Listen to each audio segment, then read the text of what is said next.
dalil keutamaan. Apa yang ibu dapat kalau ibu umroh dan haji? Yang pertama, umroh menghilangkan kefakiran dan juga menghapus dosa. Maksudnya umroh dan haji nih ya. Dua-duanya menghilangkan kefakiran. Miskin, susah, kesusahan hidup itu akan hilang dengan umroh dan haji. Bukan cuman ya berkurang, dihapus oleh Allah, dihilangkan kesusahan hidup, kefakiran dan juga dosa-dosa.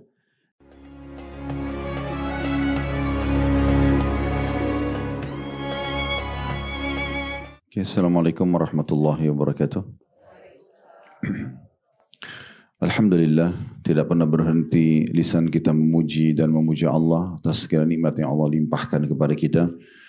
Dari mulai kita lahir sampai detik ini, di saat kita menghadiri kajian, Allah terus memberikan nikmat kepada kita dari makanan, minuman, pakaian, kesempatan, kesehatan, ilmu dan segala macam hal yang memang sangat sulit untuk dihitung nikmat-nikmat tersebut. Sebagaimana Allah telah berfirman dalam kitabnya, wa in ta'uddu ni'matallahi la tuhsuha. Kalau kalian ingin menghitung-hitung nikmat Allah, maka kalian tidak akan mampu menghitungnya. Dan Allah memudahkan kita dengan janjinya yang benar, kalau semua apa yang telah Allah janjikan itu dan untuk kebutuhan kita bisa dipenuhi dengan bersyukur, yaitu kita berterima kasih kepada Allah Subhanahu wa taala, yaitu dengan mengucapkan alhamdulillah. Selanjutnya kita panjatkan salam hormat kita kepada utusan Allah Nabi besar Muhammad sallallahu alaihi wa alihi wa sahbihi wasallam, sebagaimana Allah telah perintahkan kita untuk mengucapkan salam hormat tersebut. Baik, kita akan melanjutkan bedah buku kita yang ditulis oleh Amir bin Muhammad Al-Mudhari, 31 tuntunan hidup berkah dan panjang umur ala Nabi sallallahu alaihi wasallam. Dan kali ini kita akan masuk ke poin ke-14. 14 ini sama poin 15 akan kita gabung, ibu-ibu sekalian. Karena dua-duanya berbicara tentang masalah haji dan umroh ya.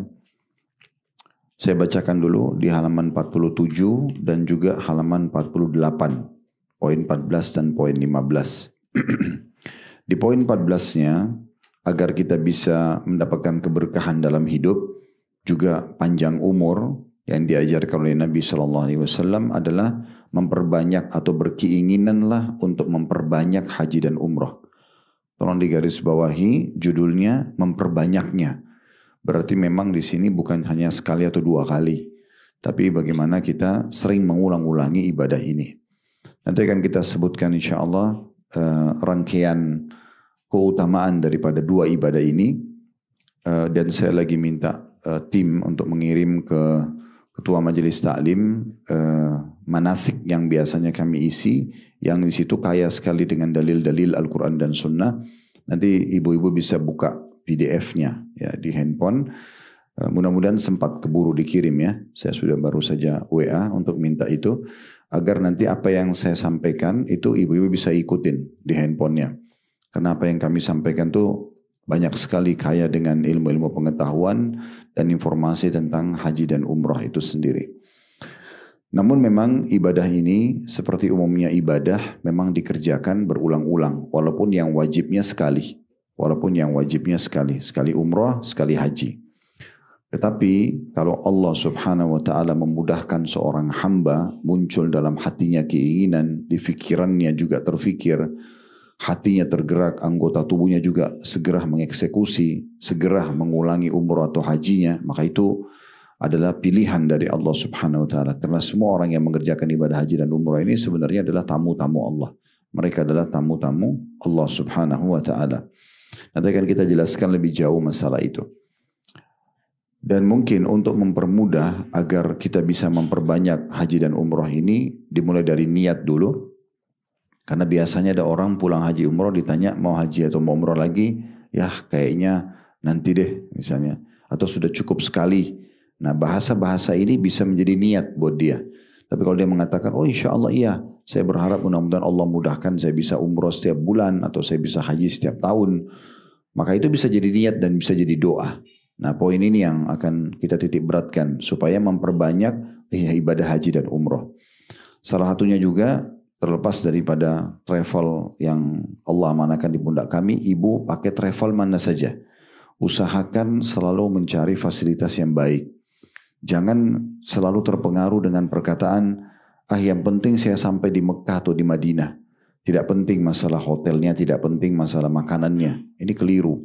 Karena di sana ibu juga butuh istirahat yang cukup, ibu juga butuh makanan yang cukup. Dan itu dibutuhkan untuk nutrisi kita supaya selama perjalanan ibadah kita jadi baik. Makanya biasanya kalau asal-asalan saja, biar hotelnya jauh nggak masalah, biar makanannya biasa saja nggak masalah, akhirnya nanti kapok untuk kembali. Dia tidak mau mengulanginya. Ya. Kemarin di Ramadan saya ketemu dengan beberapa jemaah dari travel lain dan mereka membahasakan itu. Oh, Ustadz kemarin umroh juga ya karena bersamaan di bandara dari Jeddah menuju ke Jakarta. Iya, saya bilang pas hari kedua Idul Fitri. Ya, waktu itu di Saudi hari kedua, katanya di Indonesia mungkin hari pertama tanggal 1. Terus kemudian saya bilang iya Alhamdulillah. Dia tanya tinggal di mana? Saya sebutkan hotel di Madinah sama Mekah memang sangat dekat sekali dengan masjid. Dan mudah sekali aksesnya untuk ke masjid itu. Karena di Madinah kita menggunakan Sofitel dan di Mekah kita menggunakan Rotana. Memang sangat dekat. Maka dia mengatakan, oh kalau kami jauh saya harus pakai shuttle bus. Gitu. Sehingga memang letih sekali perjalanan kemarin itu. Apalagi di Ramadan. Ramadan itu memang padat sekali. Terutama 10 terakhir Ramadan. Karena selepas Ba'diyah Isya ada tarawih sekitar 10 rakaat. Witirnya ditunda, diundur ke pertengahan malam. Itu selesainya setengah 11 malam. Setengah 1 malam itu udah mulai qiyamul lail lagi. 13 rakaat. Jadi kurang lebih setengah 3 selesai, setengah 5 sudah subuh. Jadi kalau melihat waktu seperti ini akan sulit sekali kalau hotelnya jauh, pulang untuk mandi misalnya atau persiapan sahur atau mau istirahat sejenak. Karena lumayan jedahnya 1-2 jam bisa kita gunakan untuk istirahat. Kayak saya kemarin habis tarawih saya coba pulang di kamar hotel istirahat dulu.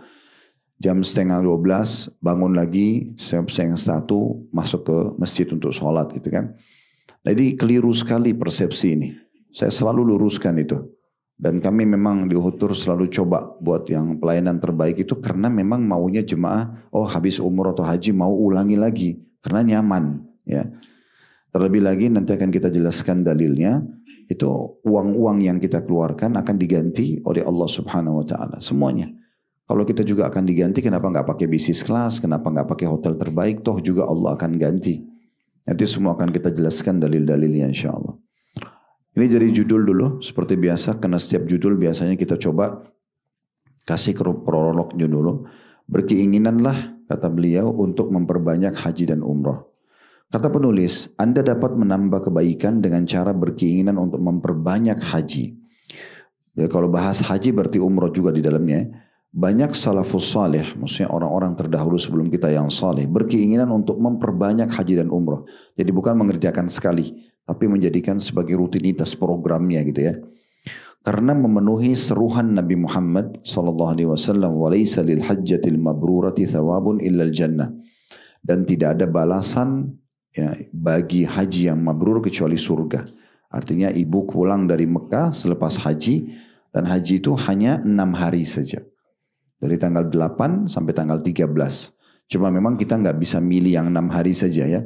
Karena peraturan pemerintah Saudi, ibu harus masuk kalau tidak salah tanggal 4 Zulhijjah.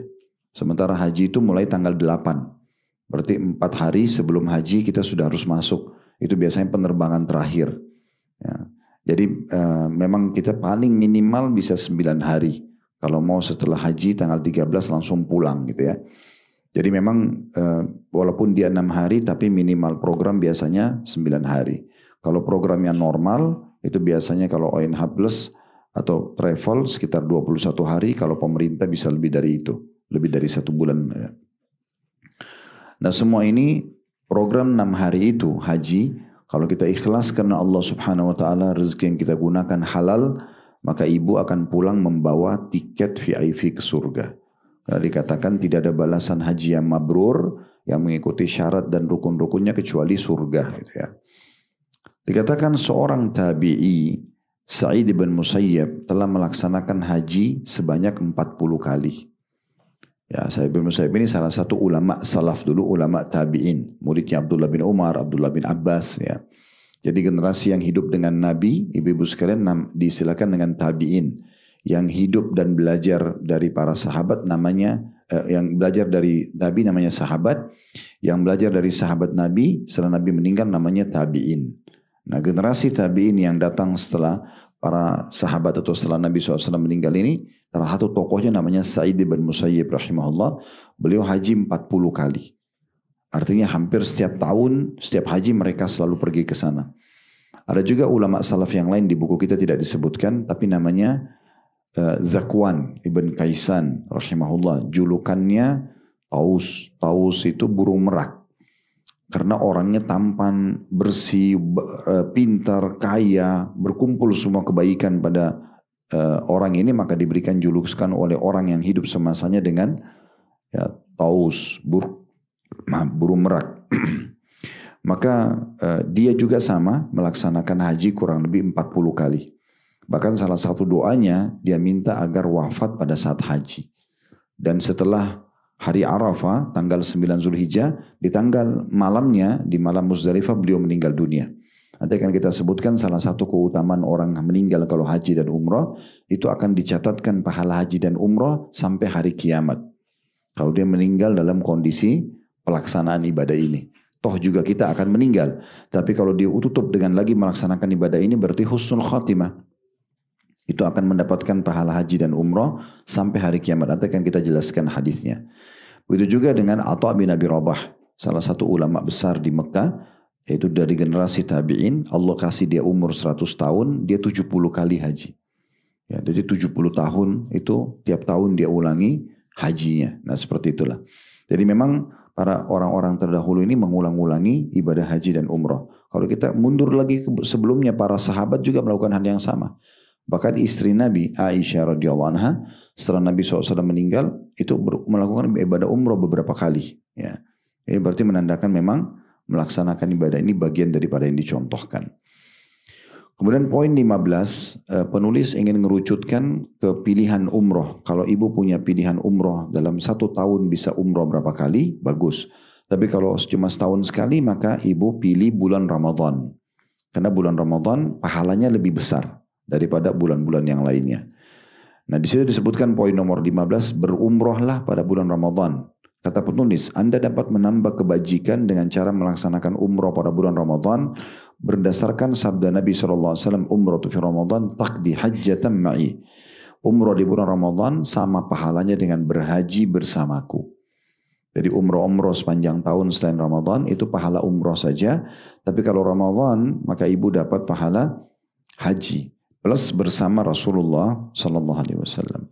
Itu dikatakan yakni pahala umroh di bulan Ramadan setara dengan pahala haji bersama Nabi. Kalau ada yang bilang misalnya, tapi Ustaz saya sibuk sekali, saya tidak bisa meluangkan waktu untuk berlama-lama misalnya kalau Ramadan, karena urus suami, mungkin ada pekerjaan dan segala macam. Maka kami berikan solusinya, biasanya kami di travel bisa buatin paket singkat ya. Misalnya ibu berangkat hari ini, Ramadan jam 9 pagi biasanya ada penerbangan Garuda, tiba di Jeddah itu sekitar jam 5 sore. Jadi sebelum buka puasa tiba. Bisa umroh hari itu, kalau ibu mau pulang besoknya bisa. Artinya cuma sehari. Kalau orang hanya mengejar keutamaan umroh Ramadannya dan dia sangat sibuk. Atau misalnya pilihnya hari Sabtu pulang hari Ahad. Sehingga aktivitas weekday-nya Senin sampai Jumat lagi nggak terganggu. Gitu kan. Begitu juga di akhir Ramadan ada di antara jemaah kami minta, Ustadz bisa nggak saya ikut 10 terakhir Ramadan, tetapi saya mau pulang sebelum Idul Fitri. Kita bookingkan khusus pesawatnya, ya, tiketnya sehingga mereka bisa pulang sebelum Idul Fitri. Jadi mereka bisa lebaran bersama-sama dengan keluarga, gitu ya. Nah itu contoh-contohnya. Jadi sebenarnya sekarang dengan fasilitas pesawat ini gampang sekali orang pergi umroh, ya, bolak-balik itu. Weekend pun bisa dipakai, Jumat, Sabtu, Ahad itu bisa dipakai, gitu ya. Baik, sekarang kita coba masuk lebih jauh syarahnya, penjelasannya, dan ini bisa ibu jadikan pegangan kapan saja ibu satu waktu umroh, ibu haji sama suami, sama keluarga, ibu butuh materi ini sudah saya susun lengkap. Baik, yang pertama, sambil nunggu itu dikirim di slide yang kami tulis itu dalil dari Al-Quran. tentang perintah untuk mengerjakan ibadah haji dan umrah. Nah biasanya kalau lagi manasik jemaah Uhud Tour biasa kami sampaikan materi ini gitu. Dalam surah Al-Baqarah 196, ini dalil dari Al-Quran tentang perintah mengerjakan haji dan umrah. Wa atimmul hajja wal umrata lillah. Allah mengatakan dan sempurnakanlah ibadah haji dan umrah. Perhatikan di garis bawahi akhir potongan ayat yang kami angkat di situ, karena Allah. Artinya kalau ibu mau dapat pahala maksimal, lupakan semua selain daripada Allah Subhanahu wa taala. Kayak misalnya hanya seremoni saja, ya kan, untuk meramaikan bersama teman-teman karena semua teman-teman berangkat umroh, ayo rame-rame yuk misalnya kita pergi. Itu sayang banget kalau cuma itu niatnya. Atau testimoni mau coba-coba ya. Enak gak sih umroh Ramadan? Enak gak sih umroh kalau musim dingin atau musim panas? Atau niatnya mau belanja. Karena di Mekah lagi viral apa nih ya. Nanti mau beli gitu kan. Atau hanya sekedar mau coba hotelnya. Karena lagi diviralin. Hotel ini ada terasnya view ke Ka'bah lah atau apa gitu. Contoh misalnya. Itu sayang banget kalau cuma itu niatnya. Nanti akhirnya niat utama yang dia harus kerjakan karena Allah itu jadi terganggu. Jadi terganggu. Itu nanti urusan ibu belanja, urusan ibu nikmatin hotel, urusan ibu nikmatin makanan di hotelnya, urusan nanti ibu jalan-jalan atau ketemu teman di sana misalnya. Itu semua adalah pelengkap saja. Utamanya karena ibu mau kerjakan ibadah ini. Gitu. Karena Allah Subhanahu wa ta'ala, karena Allah yang perintahkan. Ya. Karena kalau kita niat ibadah sama beda dengan bukan ibadah tuh beda sekali ya. Beda sekali efeknya. Orang kalau niat ibadah, pulang haji dan umroh ditanya lagi mau haji umroh lagi nggak? Mau. Walaupun dia tahu di musim haji mungkin panas, beberapa hari tinggal di tenda, di kemah, di Mina ya. Tapi tetap dia mau kerjakan. Tapi kalau niatnya bukan ibadah, ditanya lagi mau umroh lagi nggak? Bapak Ibu sekalian, enggak, nanti aja. Udah cukup sekali. Gitu. Oleh karena itu ayat Al-Baqarah 196 ini penting sekali. Sempurnakan artinya dari awal Bapak Ibu daftar sampai nanti selesai umrah atau haji itu semua karena Allah. Setiap ada bisikan syaitan untuk berbangga-bangga, untuk pamer, ria, itu ditepis semuanya. Ya. Kalau ibu dan bapak misalnya, saya singgung bapak ini mungkin karena ada online ya di media kita, walaupun di sini tidak ada yang hadir, maka kalaupun ibu dan bapak sekalian butuh dokumentasi keluarga, oke lah dokumentasi, disimpan pribadi misalnya. Tapi kalau pura-pura, misalnya depan Ka'bah ngangkat tangan seakan-akan berdoa, suruh temannya foto, nah kira-kira untuk apa ini? Kan gitu. Kira-kira untuk apa? Untuk orang bilang, oh ya lagi berdoa ya depan Ka'bah. Padahal dia sendiri nipu dirinya, dia nggak berdoa, ya. Kemudian juga ada niat untuk pamer, untuk apa? Kan gitu. Tapi kalau seseorang memang dia dokumentasi dengan keluarganya, dengan teman-temannya, kebetulan dekat Ka'bah. Saya biasa kalau selesai tawaf dan sholat di belakang makam Ibrahim sama jemaah Uhud, saya panggil mereka. Kita berdoa dalam bahasa Indonesia, saya berdoa bahasa Indonesia, mereka mengaminkan di belakang makam Ibrahim. Setelah itu saya persilakan, kalau mau ambil foto silakan. Dokumentasi pribadi orang foto gitu ya, simpan. Kecuali kalau Anda travel mungkin butuh dokumentasi pembuktian kepada publik kalau memang ini ternyata travelnya benar, kita punya dokumentasinya. Karena salah satu cara supaya ibu dan bapak tidak kena tipu ya dari travel yang tidak jelas, harus tahu izinnya ada nggak. Biasanya ditulis tuh izinnya nomor berapa gitu ya, dan tahu kantornya jelas di mana serta ada medianya. Nah media itu penting karena kalau ada media dan banyak sekali cuplikan yang upload sama mereka berarti menandakan aktif ya gitu. Nah seperti itulah supaya tidak terjadi hal-hal yang tidak diinginkan. Kemudian dari hadis Nabi SAW dari sunnah, kata Nabi Muhammad SAW itu di slide nomor 3 ya. Khudu anni manasikakum fa inni la adri la'alli alla ahujja ba'da hajjati hadhihi. Wahai manusia, ambillah manasik kalian dariku, tata cara haji dan umrah. Jadi waktu Nabi SAW lagi lakukan, disuruh ikutin. Contohin semuanya, cara-caranya gitu ya. Karena sesungguhnya aku tidak mengetahui, mungkin saja aku tidak berhaji setelah tahun ini. Karena memang itu dikenal dengan haji wada. Haji pertama sekaligus haji terakhirnya Nabi Muhammad SAW. Jadi memang Allah Subhanahu Wa Taala memang izinkan nabinya untuk melaksanakan ibadah haji dan memimpin cuma sekali. Karena setelah pulang haji, beliau sakit dan beliau wafat alaihi salatu wassalam. Kemudian juga dalil, tapi di sini kita sedang membahas tentang masalah dalil adanya perintah umroh dan haji ya. Kemudian di bawahnya ada hadis juga al-umratu ilal umrati kafaratun lima bainahuma wal hajju mabrurun laisa lahu jazaa ilal jannah. Kata Nabi SAW antara umrah yang satu dengan umrah yang lainnya. Nah berarti kan dianjurkan untuk kerjain dari umrah ke umrah lagi, dari haji ke haji lagi. Karena Nabi bilang antara umrah dengan umrah yang setelahnya akan menghapus dosa-dosa di antara keduanya. Misalnya ibu umroh tahun lalu, sekarang ibu umroh lagi. Berarti dosa-dosa dalam satu tahun itu dibersihkan dengan umroh yang sesudahnya. Dan haji yang mabrur, maksudnya mengikuti syarat dan rukun-rukunnya, tidak ada balasan kecuali surga. Kemudian selanjutnya, ada penjelasan yang perlu kita garis bawahi di slide nomor 4 ya. Di situ, Imam Syafi'i rahimahullah berkata, Allah subhanahu wa ta'ala berfirman dan sempurnakanlah haji dan umrah karena Allah. Al-Baqarah 196 tadi dalil yang pertama kita angkat. Allah menyandingkan antara umrah dan haji. Zahir dari teks Al-Quran yang jelas bahwa umrah adalah wajib. Wajib bagi yang mampu sekali seumur hidup. Kan mungkin ibu bisa dengar umrah itu hukumnya sunnah gitu ya. Kalau Imam Syafi'i menganggapnya wajib. Terutama umrah yang pertama.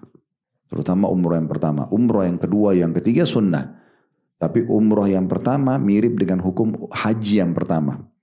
Wajib ya.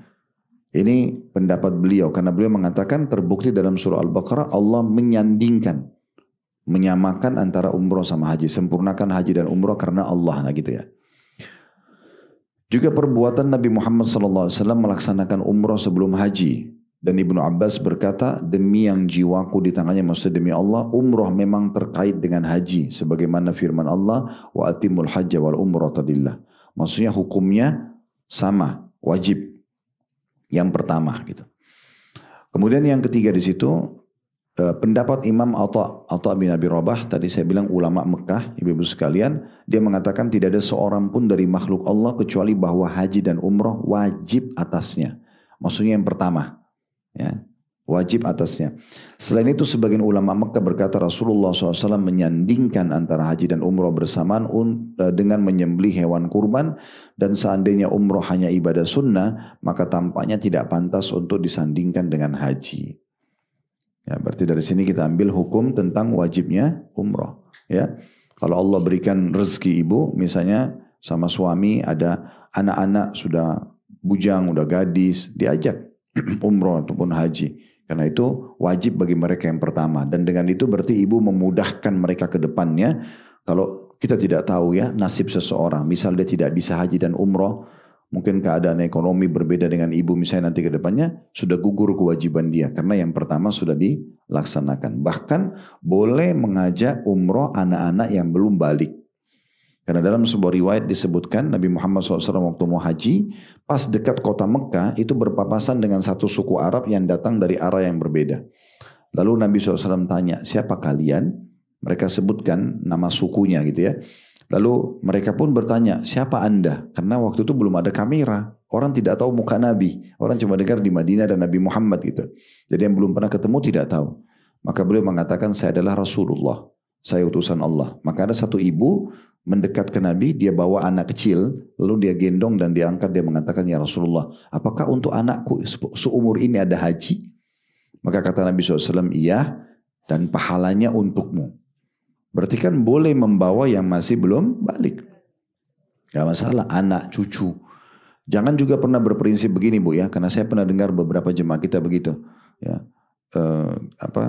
saya bilang bawa haji dan umroh anak-anak, sudah pernah Ustaz. Loh, walaupun sudah pernah, ulangin lagi. Ya.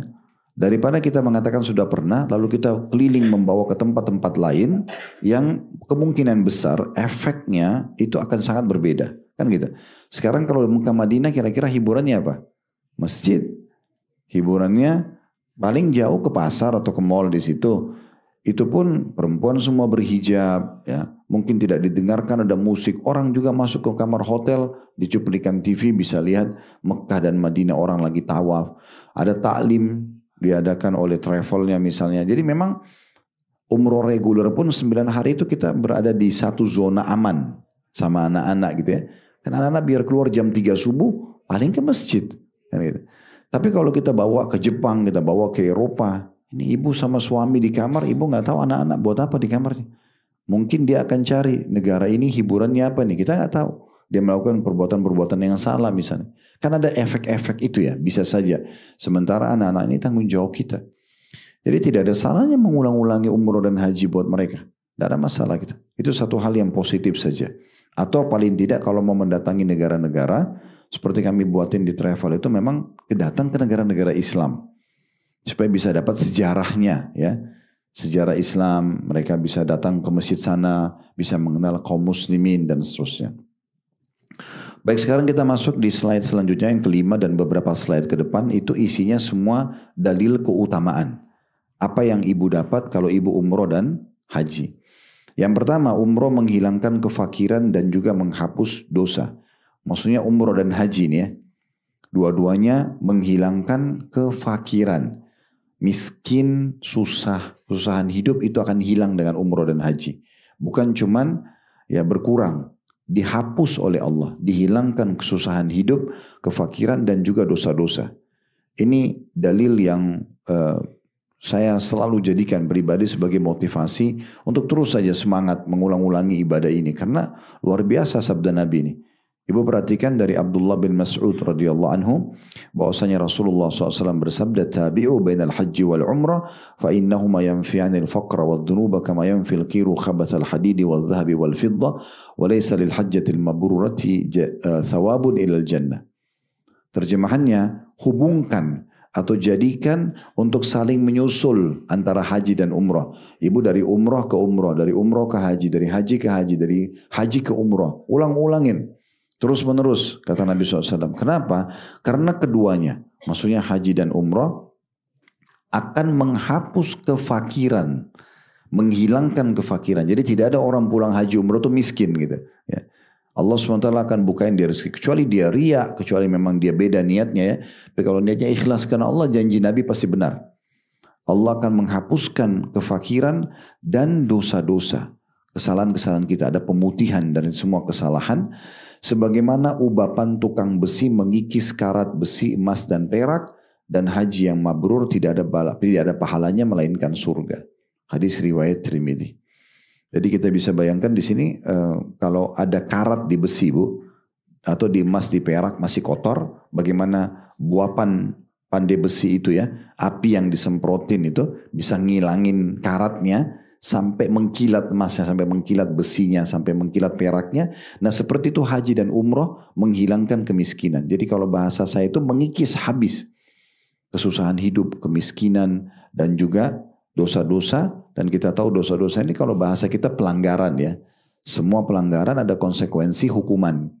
Maka semua akan diputihkan. Berarti kita akan selamat dari hukuman dan juga kita akan mendapatkan fasilitas yang tertahan karena dosa-dosa itu. Kan orang kalau melanggar di perusahaan, ibu-ibu sekalian kan tidak asing buat kita. Dia akan bisa kena dua hal. Kalau misalnya pegawai ugal-ugalan gitu ya, dia tidak, maka dia bisa dapat dua. Yang pertama, dia dihukum karena pelanggarannya itu. Yang kedua, fasilitas bisa hilang. Kan gitu. Kayak misalnya naik jabatan atau apalah ya dipromosikan. Itu bisa hilang. Atau bahkan bisa di PHK.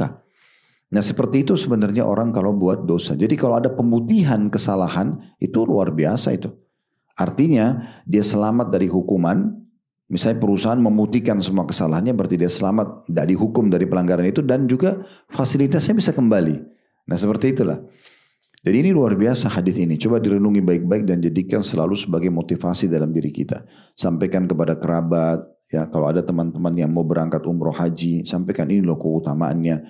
Karena banyak juga jemaah kita yang berangkat itu tidak tahu, oh ternyata saya dapat ini ya. Beberapa hampir mayoritas jemaah yang datang ikut kepada kami di travel mungkin sudah puluhan ribu orang alhamdulillah yang berangkat itu banyak yang tidak tahu hadis ini. Oh ternyata dapat itu ya Ustaz ya. Gitu. Jadi keutamaan besar banget gitu. Kalau ini kita mau pertemukan dengan uang yang kita keluarkan tidak ada nilainya. Karena saya juga perlu garis bawahi ya ibu-ibu sekalian, travel itu hanya fasilitas. Sebenarnya mereka itu cuma fasilitas, mereka hanya digunakan jasanya. Tapi hakikat daripada perjalanan ibu itu adalah ibadahnya sendiri. Umrah ataupun hajinya karena Allah subhanahu wa ta'ala. Selanjutnya hadis Nabi SAW, al-umratu ila al-umrati kafaratun lima bainahuma wal hajjul mabrur laisa lahu jaza' minal jannah. Antara umrah dengan satu dan umrah yang sesudahnya, ini tadi sudah kita sebutkan hadisnya tapi saya ulangi di sini. Itu akan menghapus dosa-dosa di antara keduanya dan haji mabrur tidak ada balasannya melainkan surga. Tadi sudah kita paparkan di slide-slide pertama ini ya. Kemudian hadis yang lain, hadis itu riwayat Bukhari Muslim. Hadis yang lain riwayat Tirmidzi, kata Nabi SAW, wa ma min mu'minin yadhallu yawmahu muhriman illa ghabatis syamsu bidunubihi. Tidaklah seorang mukmin yang sepanjang harinya dalam keadaan ihram, melainkan matahari terbenam dengan membawa dosa-dosanya. Jadi kalau perempuan kan memang ihramnya lengkap pakaian ibu ya. Ibu pakai semua, yang terbuka hanya wajah dan telapak tangan. Kaki harus ditutup karena itu aurat. Ditutup. Nah, kalau ibu sudah niatkan ihram, anggap ibu berjalan dari Madinah ke Mekah. Kan lewat Bir Ali ya. Kalau pakai bus sekitar 5-6 jam dari Madinah, kalau pakai kereta Haramain, kereta cepat sekarang itu sekitar 2 jam 47 menit. Kurang lebih hampir 3 jam lah. Nah selama itu ibu niat ihram, lalu ibu masuk ke hotel Mekah misalnya, ibu masih bersih-bersih dulu, habis itu ibu umrah, semuanya itu jam-jam yang kita lalui, nanti pada saat terbenam matahari, karena kita tadinya dalam kondisi berihram, akan membersihkan dosa-dosa kita. Sama tadi berarti manfaatnya ya, kita akan, kalau diputihkan kesalahannya berarti ibu akan selamat dari hukuman, konsekuensi dari dosa itu, dan juga fasilitasnya akan dikembalikan. Kemudian yang kedua yang ibu bisa dapatkan, ibu kalau umroh dan haji menjadi tamu Allah. Nah, kita bisa bayangkan ibu-ibu sekalian kalau misalnya kita tiba-tiba diundang ke Istana Merdeka oleh Presiden, khusus dikasih nama kita, khusus datang, dan pada saat itu boleh sampaikan apa saja yang kita mau, Presiden akan kasih. Misal di hari Senin di jam 9 pagi, saya yakin kita tidak akan sia-siakan kesempatan itu. Ya. Padahal sebenarnya mungkin Presiden juga manusia biasa seperti kita, mungkin beliau hanya bisa memenuhi 1-2 hajat kita. Di sini, kalau Bapak Ibu umroh dan haji itu menjadi tamunya Allah, pencipta alam semesta ini. Kita menjadi tamu khusus, delegasi Allah. Dan Allah janjikan akan diijabah doanya. Akan dikasih semua yang diminta. Sementara Ibu lakukan pelaksanaan haji dan umrah. Beranjak daripada hadis Nabi SAW diriwayatkan oleh Ibnu Majah dan dihasankan oleh Syekh Albani, itu bisa dilihat di slide nomor 7 ya. Al-hujjaju wal-ummaru wafdullah da'ahum fa'ajabu wa sa'aluhu fa'atahum. Para jemaah haji dan jemaah umrah adalah delegasi Allah, tamu-tamu Allah. Allah memanggil mereka lalu mereka pun memenuhi panggilannya. Dan mereka memohon kepadanya, N-nya besar kata ganti Allah, maka Allah pun memberi mereka. Jadi di sini tolong ibu garis bawahi 2 poin ya. Poin yang pertama adalah dikatakan Allah memanggil mereka. Sekarang pertanyaan, bagaimana ibu dipanggil oleh Allah? Panggilan Allah ini kita kasih contoh yang lain dulu Bu, supaya ibu mudah faham. Sholat misalnya. Dari mana ibu tahu kalau Allah sudah suruh ibu kerjakan sholat? Dari azan kan gitu. Nah azan ini Bu sebenarnya bukan panggilan muadzin.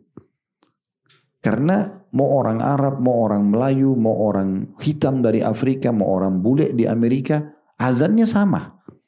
Allahu Akbar, tutup juga dengan la ilaha illallah, sama. Berarti mereka ini hanya petugas kan. Yang panggil sebenarnya siapa? Allah. Nah itu fahami itu. Kalau ibu faham, oh azan itu panggilan dari Allah, ibu tidak akan meninggalkannya. Karena ibu tahu ini panggilan dari Allah. Selama ini azan kita dengar, ya udah nanti aja deh. Karena kita bukan fahamnya itu. Yang panggil kita itu Allah. Ya, ibu kalau lihat orang miskin, lalu ada hati kita tergerak mau membantu, itu dari Allah. Allah menyuruh para malaikat untuk menggerakkan hati kita. Nah sama juga dengan haji dan umroh. Sebenarnya ibu dapat informasi dari keluarga, mereka cerita umroh, pulang umroh, atau ibu kebetulan lihat cuplikan gak sengaja tentang Masjidil Haram, atau ibu misalnya dapat penawaran dari sebuah travel. Ini berpikir positif, gitu kan? Karena sebenarnya ibu bisa tolak, bisa terima. Tetapi yang membuat informasi itu sampai kepada Anda, itu bukan karena travelnya, bukan karena teman atau kerabat yang menyampaikan. Memang Allah mau sampai kepada Anda. Tergugah nggak sih untuk menjawab panggilan itu? Ya, karena Allah tidak akan datangkan malaikat kepada kita, ayo umroh. Ya udah, sampai kepada kita informasi sebagaimana azan tadi. Kita dapat brosur, kita dapat panggilan, kita dapat penawaran. Semua itu berarti panggilan dari Allah Subhanahu wa taala. Tinggal kita mau atau tidak. Di sini makna delegasi ini dalam sekali, Bu ya. Sebenarnya saya melihat pribadi umroh, haji, kemudian jihad ya, itu semua seperti satu ujian juga dari Allah Subhanahu wa taala yang Allah mau menguji kita. Dilihat kita ini mau nggak sih? Karena kalau ibu lihat persentase orang yang berangkat haji dan umroh itu, mayoritasnya orang tidak mampu. Jangan pikir orang mampu ya. Kalau kita persentasekan 100%, mayoritasnya itu orang tidak mampu. Jadi orang yang pergi haji, orang yang pergi umroh itu tidak semua orang mampu. Ada orang yang banyak orang berangkat itu karena tabungan yang sudah lama sekian tahun ditabung sama dia. Bukan orang yang mungkin kayak ibu dan bapak yang mungkin kebetulan punya tabungan bisa berangkat setiap saat. Kenapa mereka bisa berangkat? Karena mereka menjawab panggilan itu. Dia terus jadikan sebagai doanya, dia terus jadikan sebagai tekadnya. Akhirnya Allah mudahkan. Berapa banyak orang yang mampu, uangnya ratusan miliar, tapi nggak pergi-pergi ke sana. Karena memang dia tidak, sudahlah, apa sih itu? Paling promosi, paling itu dan gini. Jadi dia tidak berpikir itu sebuah panggilan. Kan gitu. Ini sayang sekali. Sementara hadis kita menjelaskan memang orang-orang yang haji dan umrah itu adalah delegasi, undangan Allah Subhanahu wa taala, undangan Allah.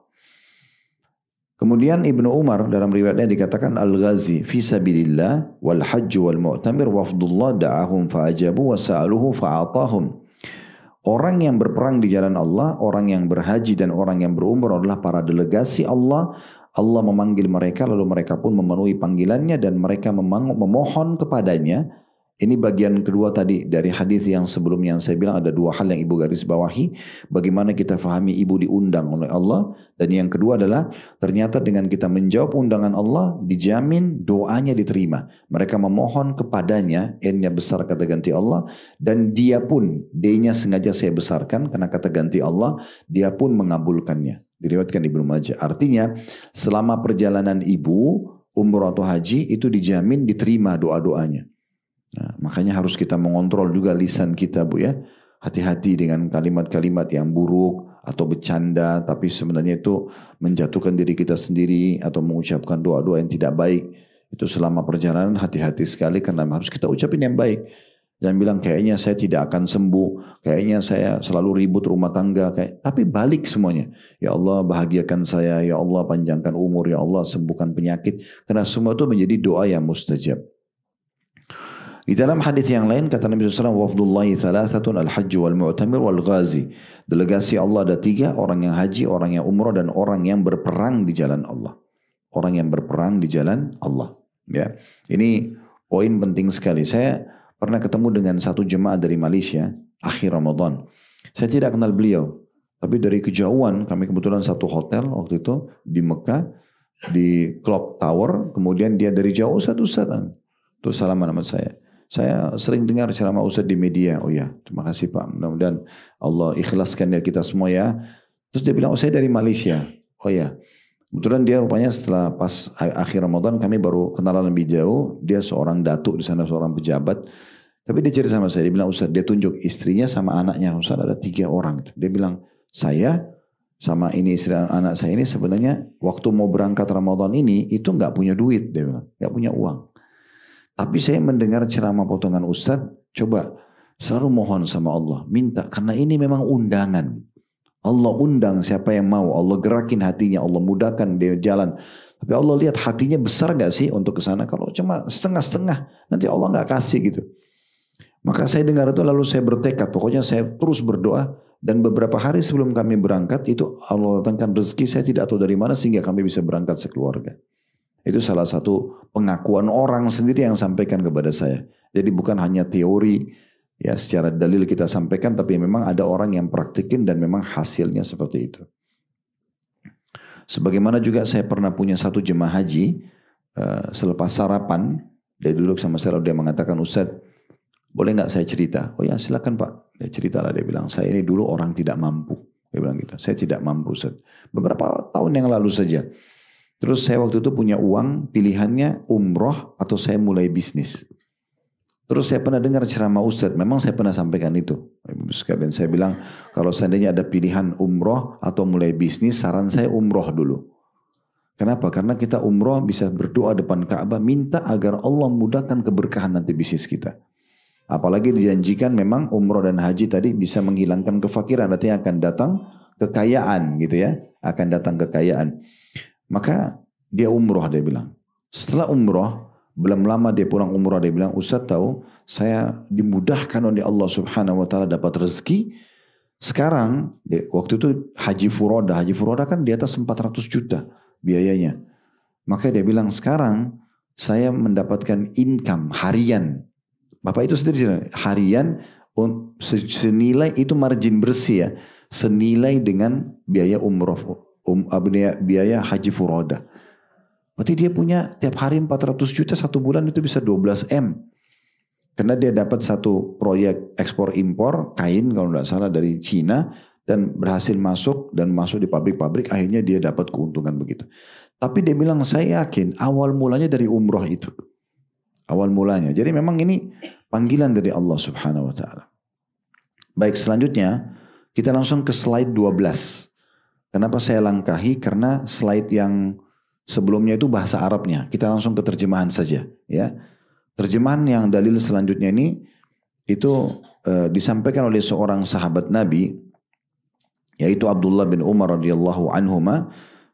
Jadi 3 slide pertama itu semua bahasa Arab, kita langkahi, kita ke slide yang ke-12, ini langsung terjemahan. Abdullah bin Umar mengatakan, aku pernah duduk bersama Nabi SAW di Masjid Mina. Ini maksudnya lagi haji bu ya.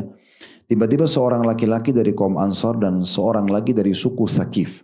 Ada 2 orang sahabat dari 2 suku yang berbeda, penduduk Madinah sama penduduk Thaqif. Dua-duanya datang mendatangi Nabi Muhammad SAW untuk mendatangi beliau. Keduanya memberikan salam seraya berkata, wahai Rasulullah, kami datang untuk bertanya kepadamu.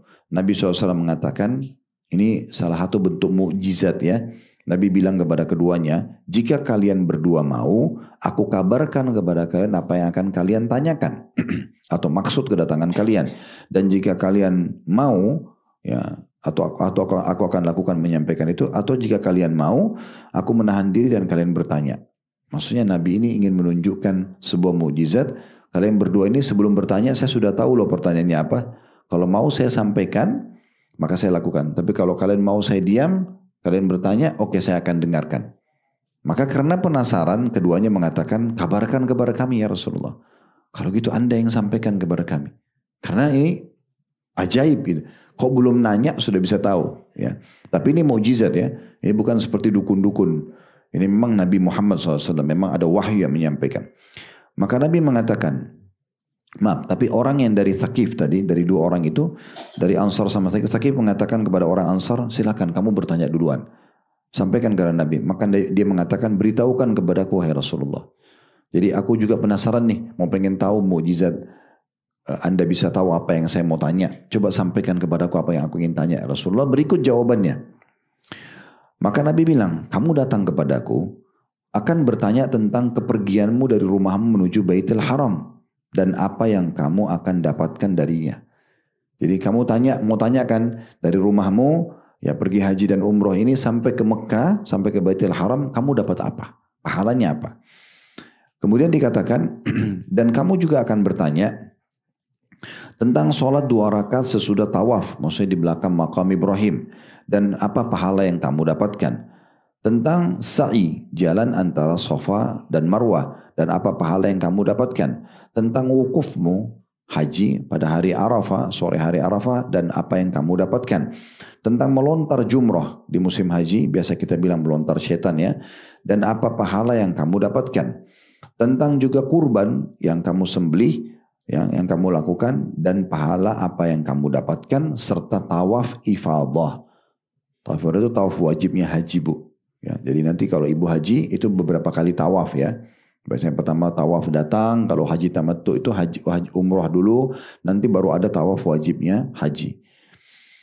Maka orang itu berkata, demi Rob, maksudnya demi Tuhan Allah yang telah mengutusmu dengan kebenaran, sungguh memang untuk hal tersebut aku datang bertanya kepadamu.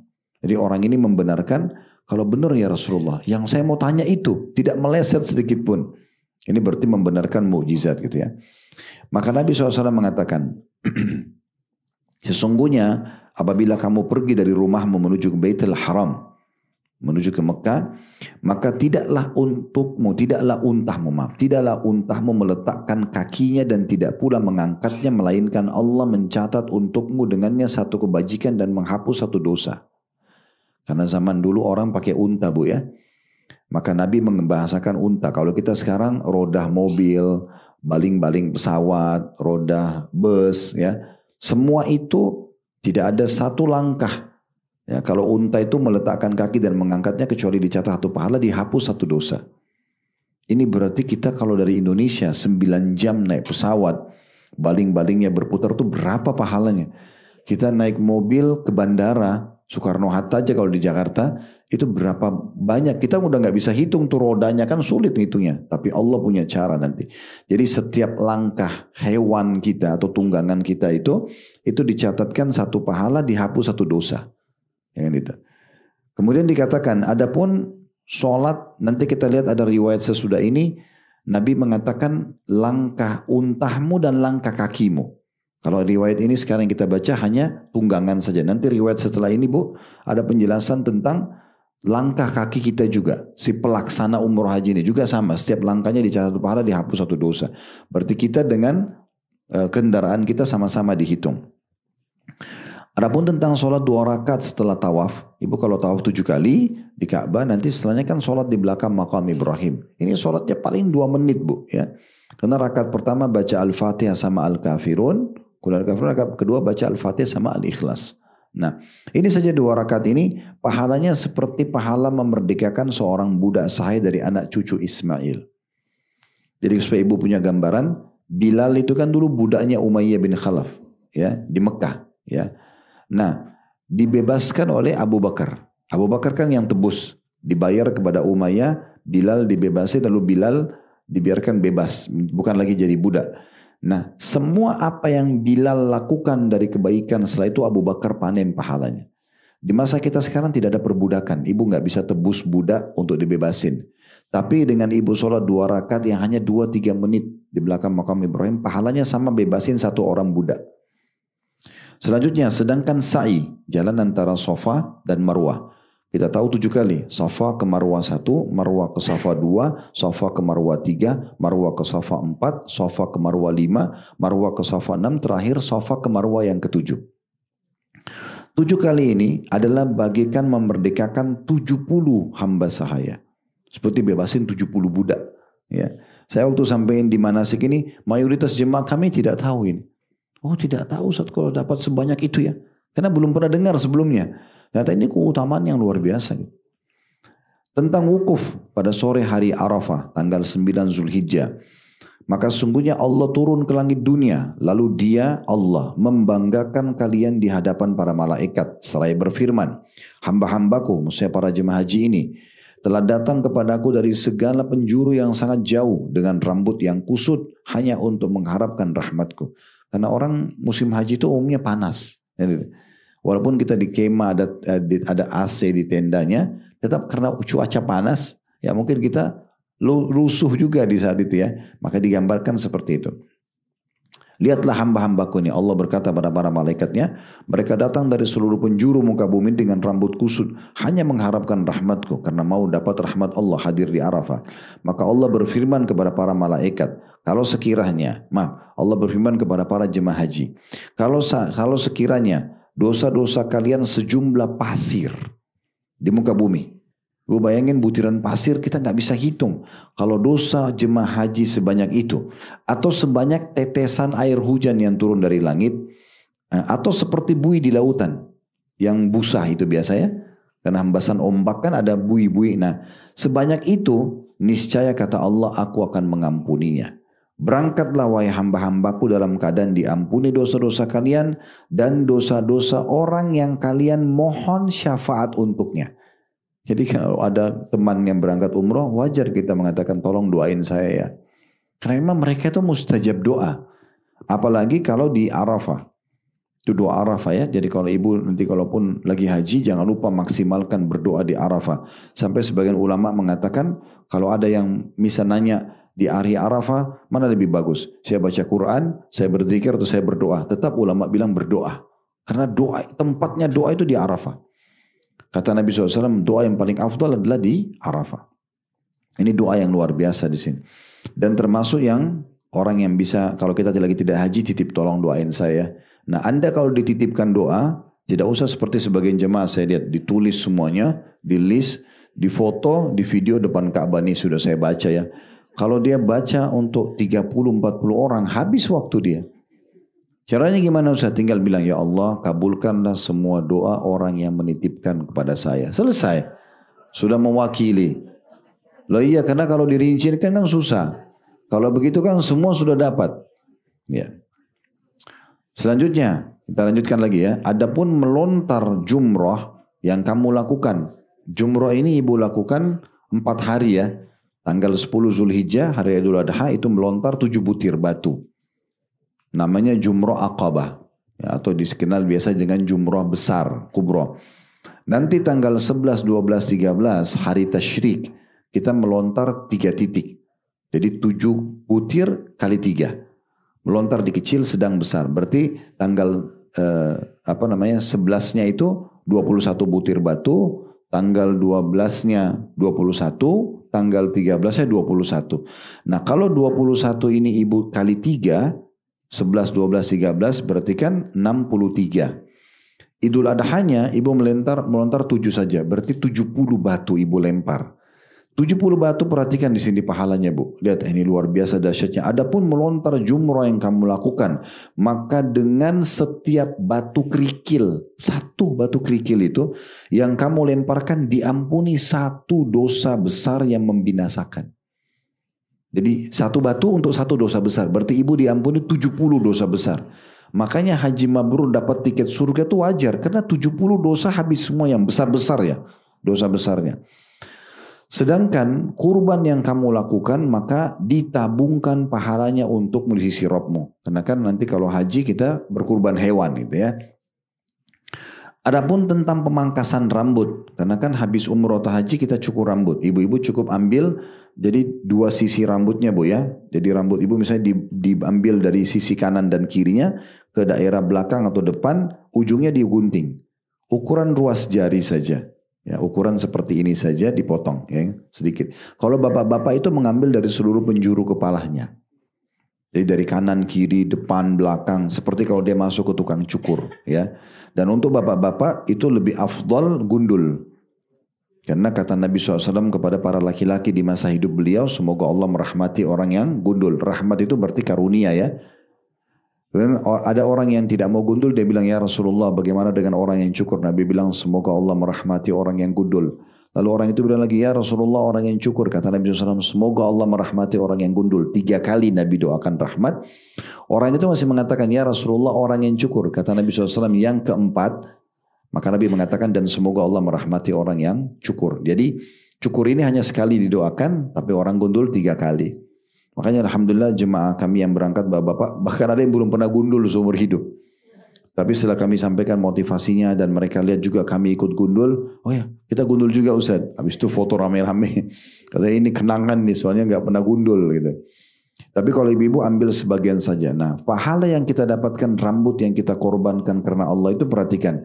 Dikatakan, adapun tentang pemangkasan rambut kepala yang kamu lakukan, maka setiap helai rambut yang kamu cukur, kamu mendapat 1 kebajikan, pahala, dan dengannya dihapus 1 dosa. Nah, ini susah juga menghitung butiran rambut kita gitu kan. Sedangkan tawaf yang kamu lakukan di Baitullah setelah itu, tawaf ifadah, tawaf wajibnya haji, maka sungguhnya kamu tawaf sedangkan kamu sudah tidak mempunyai dosa apapun. Seorang malaikat akan datang, Allah utus, tapi kita tidak bisa lihat malaikatnya. Kuasa Allah SWT dia akan datang selain meletakkan kedua tangannya di atas pundakmu dan berkata, berbuatlah pada masa yang akan datang, mulai sekarang sisa umurmu isi dengan kebaikan, karena sungguhnya dosa-dosamu yang lalu telah diampuni. Dosa-dosamu yang lalu telah diampuni. Nah riwayat yang sesudahnya bu, di slide nomor 16 ya, berarti yang 17-nya langsung terjemahan, ini yang saya bilang tadi ya, Kalau riwayat yang sebelumnya itu hanya langkah kaki hewan tunggangan. Nah riwayat ini langkah kaki hewan tunggangan berikut langkah kaki kita. Si pelaksana umroh itu.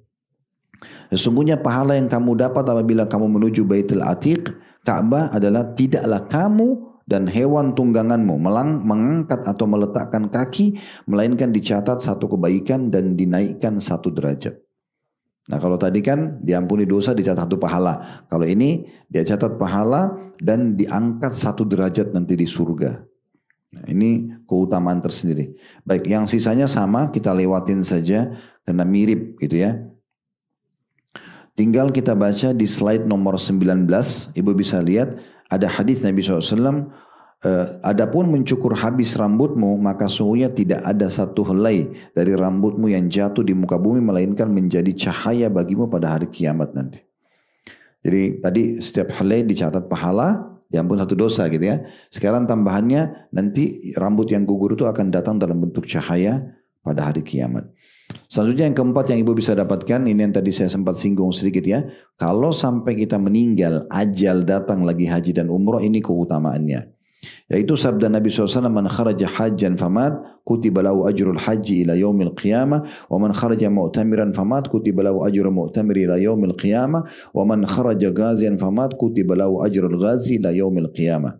Barang siapa yang keluar untuk pergi haji lalu meninggal dunia, ajalnya datang. Ya sudah, dia meninggal dalam kondisi lagi pelaksanaan ibadah haji. Apa yang dia dapatkan? Maka dicatat baginya pahala orang haji hingga hari kiamat.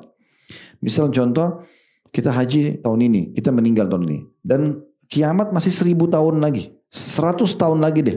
Gak usah 1000 tahun, 100 tahun. Berarti ada 100 haji. Kita meninggal sekarang, tapi dalam kondisi haji, dicatatkan bagi kita 100 haji itu. Walaupun kita kerjakan sekali. Ini kan berarti keutamanya besar banget. Ya. Kalau ini aja keutamanya sudah cukup untuk kita kejar supaya kita haji selalu gitu kan. Karena kalau wafat, ya udah dalam kondisi kita dicatatkan pahala haji sampai hari kiamat. Tadi saya sempat singgung nama Taus Zakwan ibn Kaisan, seorang tabi'in. Itu berdoa terus sama Allah bu agar meninggal lagi haji. Dan malam Muzdalifah setelah dari Arafah beliau meninggal dalam kondisi berihram. Kemudian dikatakan waman kharaja mu'tamiran famad kutiba lahu ajru mu'tamir ila yaumil qiyamah. Siapa yang keluar umrah kemudian dia wafat, ya sementara umrah dicatatkan baginya pahala umrah sampai hari kiamat. Waman kharaja ghazian famad kutiba lahu ajru ghazi ila yaumil qiyamah. Siapa yang keluar berperang, maka dia pun akan, kalau dia meninggal ya, bukan dibunuh musuh. Dia keluar, ajalnya datang, tapi sudah niat perang. Dicatatkan baginya pahala berperang sampai hari kiamat. Hadis ini diriwayatkan oleh Abu Ya'la dan Tabarani dan ada di situ ya, kita sudah sebutkan footnote-nya. Kemudian yang kelima, ini yang saya sempat singgung tadi, ibu nggak usah khawatir dengan biaya yang ibu keluarkan. Kapan ibu hitung-hitungan sama Allah, Allah juga hitung-hitungan sama ibu. Tapi ibu kalau tidak hitungan sama Allah, Allah akan mudahkan rezekinya. Selama ibu kalau bersedekah kasih orang, bantu yayasan, bantu masjid, ibu nggak perhitungan, Allah juga nggak akan perhitungan, terbuka rezekinya. Tapi kalau nggak, kayaknya ini 20.000 aja, ya 50.000, padahal ibu punya kemampuan, ya Allah juga akan hitung-hitungan.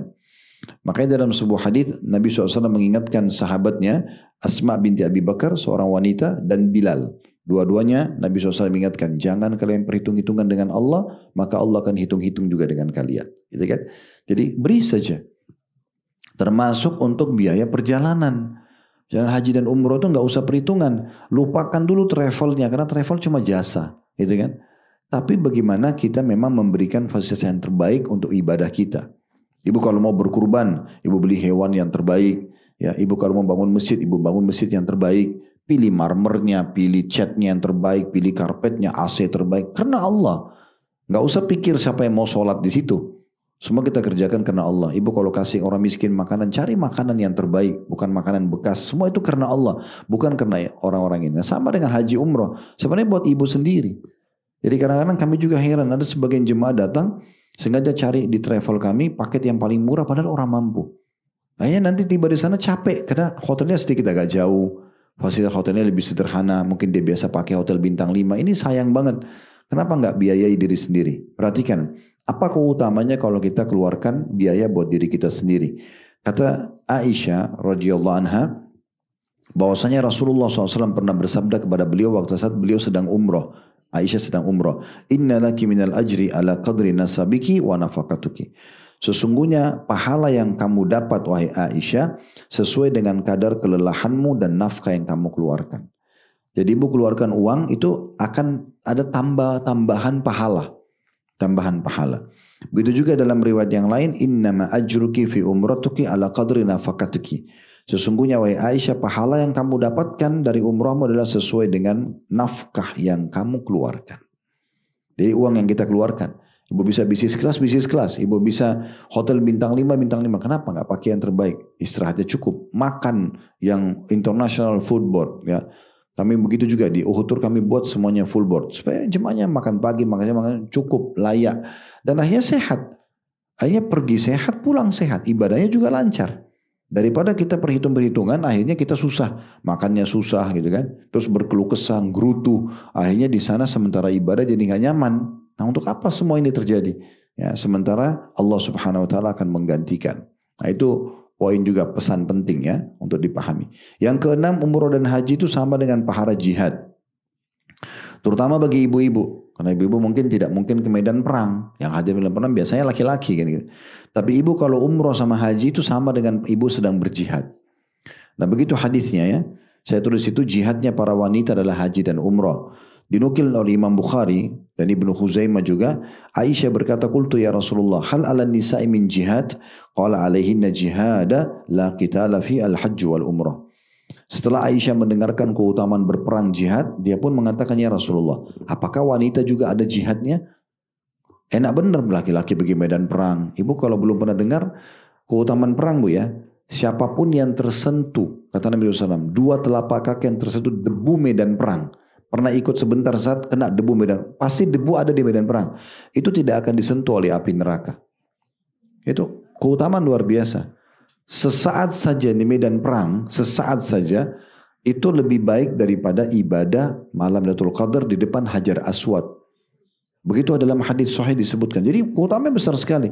Kalau ada yang sempat meninggal mati syahid, dia bisa selamatkan 70 keluarganya. Kayak teman-teman kita di Palestina. Ya memang begitu orang kalau mati syahid, ya dibunuh, dibom. Memang begitu. Tapi dia bisa selamatkan 70 keluarga. Dia tunjuk, kamu ikut saya. Selama muslim, masuk surga sama-sama. 70 orang.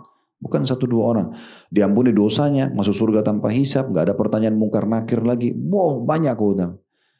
Tapi kalau ibu kan ada kesibukan jaga anak, urus suami, ada tanggung jawab juga. Maka Allah mudahkan ibu. Perhatikan hadisnya. Apa kata Nabi SAW? Aisyah mengatakan, qultu ya Rasulullah, hal ala nisa'i min jihad? Wahai Rasulullah, apakah wanita ada jihadnya juga? Karena keutamaannya besar banget. Kata Nabi SAW, mereka atau diwajibkan kepada mereka jihad yang tidak ada peperangan padanya. Haji dan umroh.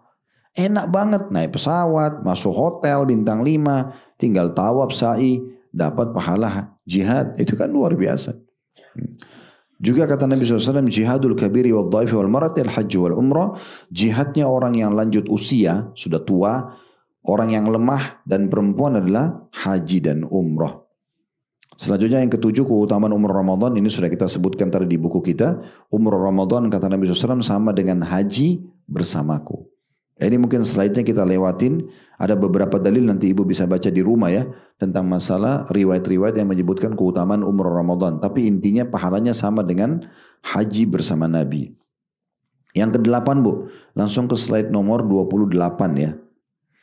Di situ semua yang mendengarkan talbiyah. Talbiyah itu labbaik Allahumma labbaik. Labbaik la syarika laka labbaik. Innal hamda wa ni'mata laka wal mulk la syarika lak. Ibu kalau baca ini itu biasa mulai dari miqat. Tempat niat sampai mau melaksanakan tawaf. Nah semua yang dengar suara ibu. Kita tidak tahu Allah sampaikan suara kita kemana. Tapi di sisi kanan dan kiri jalan yang kita sedang lewat. Itu sampai ke penjuru muka bumi. Semua nanti akan jadi saksi pada hari kiamat. Kalau orang ini memang pernah melaksanakan haji ataupun umrah. Itu disebutkan dalam riwayat ini. Kata Nabi SAW, wa min mu'minin yulabbi lillahi bil hajj illa syahida lahu ma'ala yamini wa shimali ila munqati'il ard. Dan tidak ada seorang mukmin yang bertalbiyah karena Allah untuk berhaji. Itu kalau haji, umrah juga masuk dalamnya. Melainkan ia akan disaksikan oleh apa saja yang ada di bagian kanan dan kirinya hingga ujung tepi bumi. Hadis ini riwayat Tirmidzi dan Ibnu Majah. Yang ke-9, ada kesaksian Hajar Aswad dan Rukun Yamani. Jadi kalau kita bayangkan Ka'bah itu kotak, ada satu sudutnya yang dekat pintu Ka'bah namanya Hajar Aswad yang kita mulai mentaslim, mengatakan Allahu Akbar atau Bismillah Allahu Akbar untuk mulai tawaf 7 kali. Sudut yang sebelumnya namanya Rukun Yamani, karena Rukun Yamani itu dia kalau ditarik garis lurus ke sananya itu ke arah Yaman, ya. Nah, dua sudut ini akan menjadi saksi bagi orang yang tawaf di situ dan istilam. Istilam itu kayak memberikan isyarat tangan atau ibu mencium Hajar Aswad, ya. Itu sesuai dengan hadis kata Nabi SAW, demi Allah, Allah benar-benar akan membangkitkannya Hajar Aswad kelak pada hari kiamat dalam keadaan mempunyai 2 mata dan yang dengannya ia bisa melihat dan lidah yang dengannya dia bisa berbicara. Ia akan memberikan kesaksian bagi siapa yang mengistilamnya dengan hak. Maksudnya mengucapkan tadi Allahu Akbar setiap kali mau tawaf gitu ya. Nah itu juga sama dengan setelahnya hadisnya. Kita lewatkan saja, kita langsung masuk ke slide 31, keutamaan minum air zam-zam. Nah, karena salah satu sunnah ibu kalau selesai sholat di belakang makam Ibrahim, sebelum ke tempat sa'i, itu diingat ya, sebelum ke tempat sa'i itu minum zam-zam dulu. Dan biasa saya pandu jemaah Uhud Tour, travel kami ini, Bapak Ibu tolong minum zam-zam menghadap kiblat berdoa. Berdoa, karena zam-zam ini termasuk salah satu mustajab doa kalau lagi diminum ya, atau kalau pada saat mau diminum dan menghadap kiblat. Dan Imam Syafi'i mengatakan saya minum zam-zam dengan meminta 3 hal. Yang pertama saya minta agar panahan saya tidak meleset, karena Imam Syafi'i suka berburu dan beliau mengatakan setelah minum zam-zam saya berdoa tidak meleset panahan saya. Yang kedua saya minta agar saya menjadi ulama muslimin dan tidak ada yang tidak kenal Imam Syafi'i sebagai ulama. Kemudian yang ketiga saya minta agar masuk ke dalam surga. Dan kami selalu sarankan jemaah Uhud dan kami berharap ini informasi tersebar kepada seluruh jemaah kita supaya kami juga dapat pahalanya. Kalau selama di Mekah dan Madinah jangan minum lagi kecuali zam-zam. Mumpung di sana harganya murah lagi. Mungkin 10 sampai 15 real itu kalau minta mutawifnya belikan di 5 liter. Jadi minum teh, minum kopi, minum air biasa di kamar hotel, minum itu saja. Ya, kalau saya tidak tahu kalau travel, dan kalau travel kami siapin botol-botol minum siap untuk semua jemaah bisa dipakai ya. Maka bisa dipakai minum. Jadi mau minum kopi, minum teh, pakai zam-zam aja semua karena zam-zam ini mustajab doa. Dan zam-zam itu banyak sekali keberkahannya dan juga dia bisa berfungsi selain air juga menjadi makanan. Sebagaimana sabda Nabi SAW, innaha mubaraka wa inna ta'amu tu'min wa shifa'u suqmin. Sungguhnya air zam-zam adalah penuh dengan berkah. Ia adalah makanan yang mengenyangkan dan juga obat bagi penyakit. Ya, jadi zam-zam juga bisa ibu usap ya. Di tubuhnya bisa sambil minum, bisa usap wajah gitu ya. Itu bisa. Kemudian juga hadis setelahnya adalah sebaik-baik air di muka bumi adalah air zam-zam. Karena padanya ada makanan yang memuaskan dan kesembuhan dari segala macam penyakit. Nah ini selebihnya semua kelebihan tentang zam-zam ya. Tinggal di slide 34 itu kata Nabi SAW, ma'u zamzam lima syuribalah, zamzam berkhasiat dengan niat orang yang meminum, maksudnya doanya mustajab ya. Kalau ibu dapat zamzam habis umroh haji, jangan cuma ditaruh di gudang, ditaruh di dapur ya, diminum zam-zamnya, karena itu manfaatnya besar sekali dan tidak harus tunggu sakit baru minum zam-zam, tapi justru kita minum di saat kita lagi sehat dan minta Allah berikan keberkahan kesehatan. Yang ke-11, ibu dapat keutamaan sholat di Masjid Nabawi dan Masjid Haram Mekah. Nah, ini tidak asing ya, karena kata Nabi SAW, satu kali sholat di masjidku ini sama dengan 1000 dibandingkan tempat lain. Ibu kalau sholat satu kali di Masjid Nabawi, misalnya duhur kayak tadi kita sholat, nah itu sama dengan 1000 kali duhur di Indonesia. 1000 kali itu maksudnya ibu salam, ibu sholat lagi yang kedua, ibu salam, sholat yang ketiga, ibu salam, sholat yang keempat, sampai 1000 kali. Baru sama satu kali sholat di Masjid Nabawi di Madinah. Itu kalau sholat sendiri ya. Kalau sholat berjamaah dikali 25 kali lipat. Artinya 25.000 sholat. Dan kata Nabi SAW, dan saya ulangi kata beliau, satu kali sholat di masjidku ini lebih utama daripada 1000 kali sholat di masjid-masjid lainnya kecuali Masjidil Haram, masjid di Mekah. Dan satu kali sholat di Masjid Haram lebih utama 100 kali dibandingkan masjidku ini. Kalau Masjid Nabawi 1000, Mekah itu dikali 100 kali lagi, berarti 100.000. Ini lebih besar lagi pahalanya. Bayangkan kalau kita sholat duhur sekali di Masjid Haram Mekah, sama 100.000 kali sholat duhur di Indonesia. Itu nggak main-main itu. Ibu bayangkan ibu sholat duhur kayak tadi, salam ibu sholat yang kedua, salam ibu sholat yang ketiga, sampai 100.000 kali. Itu kan capek banget mengerjakannya. Tapi kita bisa dapat dengan satu kali sholat di Masjidil Haram. Itu sholat sendiri. Kalau sholat berjamaah, Bu, dikali 25 kali lipat, 2,5 juta pahala sholat. Satu kali sholat itu. Kita di Mekah rata-rata 5 hari 4 malam. Ya. Kalau kita subuh, duhur, asar, maghrib, isya, itu luar biasa itu. 2,5 juta, 2,5 juta. Kalau kita sholat berjamaah itu gak main-main. Itu belum bicara duha, tahiyat masjid, sholat tahajud, sholat tobat. Belum kita bicara banyak sholat-sholat yang lainnya. Ini luar biasa. Kemudian yang ke-12 ya, itu adalah jaminan surga bagi orang yang bertahlil, bertalbiyah. Labbaik Allahumma labbaik. Kata Nabi SAW, ma ahalla muhillin qattun illa bushir, wa la kabbara mukabbirun qattun illa bushir, qila ya Rasulullah bil jannah, qala na'am. Tidak ada seorang pun yang bertalbiyah melainkan ia akan diberikan kabar gembira, dan tidak ada seorang pun yang bertakbir melainkan pasti diberikan kabar gembira. Ditanya kepada beliau, apakah dengan surga? Kata Nabi SAW, ya, dengan surga tentunya, ya, dengan surga.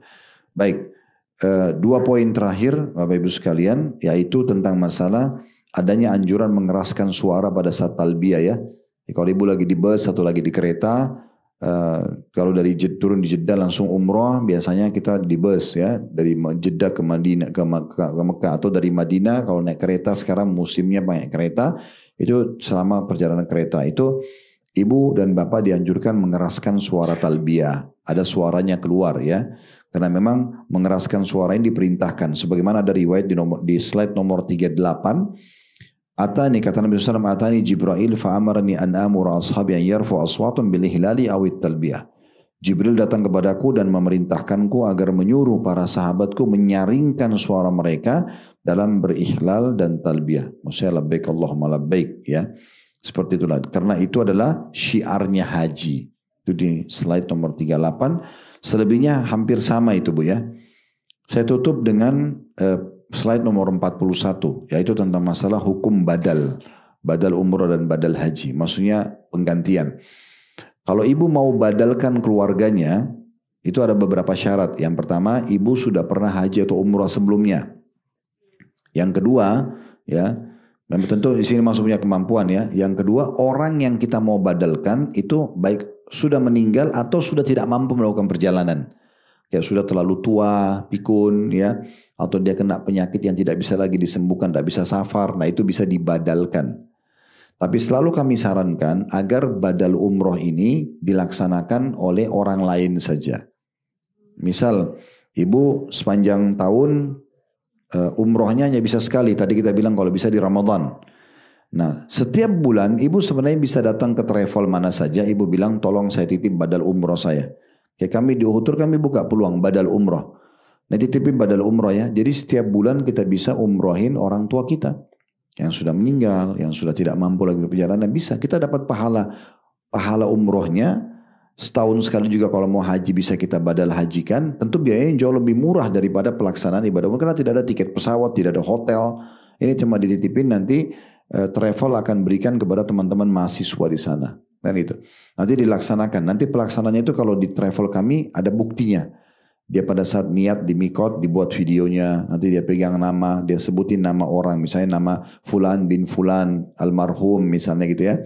Terus dia di mikot niat, dia lagi tawaf, dia lagi sa'i dan dia lagi tahallul. Cukur rambutnya. Itu kalau umroh. Kalau haji diikutin dengan wukufnya di Arafah, jumrohnya, kemudian mabit di Mina. Ini semua dia buat videonya satu rangkaian, nanti akan kami kasih ke Bapak Ibu ini loh. Yang kemarin badal umroh atau badal hajinya, dan ada sertifikat yang kami kasih gitu ya. Kalau pelaksanaan bisa. Jadi sebenarnya kita bisa mendapatkan pahala ini walaupun kita sedang tidak melaksanakan ibadah umroh haji. Tinggal kita ya titipkan untuk keluarga kita. Selebihnya slide yang ada itu Bapak Ibu sekalian adalah slide tentang tata cara teknis pelaksanaan umroh dan haji di lapangan. Itu tidak kita bahas sekarang karena memang itu bahasan berbeda. Kalau memang sudah mau melaksanakan ibadah umroh haji. Yang kita butuhkan sekarang adalah keutamaan yang tadi sudah kita butuhkan. Allahu a'lam. Baik, kalau ada benar dari Allah silakan diambil dan diamalkan. Kalau ada salah dari kami tolong dimaafkan dan kami istighfar kepada Allah Subhanahu wa taala.